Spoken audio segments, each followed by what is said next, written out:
সত্যি ভাই, আদর্শ বাবার আদর্শ সন্তান। দেখুন ভাই, এত মারার পরেও ছেলেটা নীরবে সব কিছু সহ্য করে আবার চলে যাচ্ছে।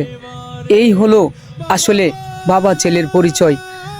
আসলে ভাই, বাবা তো শাসন করার মধ্যেও তার লুকিয়ে থাকে ভালোবাসা।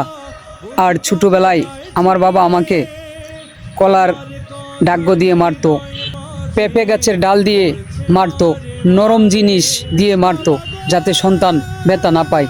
আসলে ভাই দেখুন, বাবা বেঁচে নেই, কিন্তু বাবার কথাগুলো খুব মিস করি, বাবার স্মৃতিগুলো খুব মিস করি।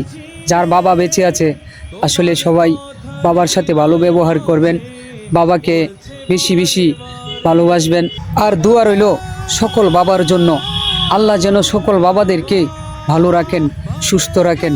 আসসালামু আলাইকুম রহমতুল্লাহি ওয়া বারাকাতুহু।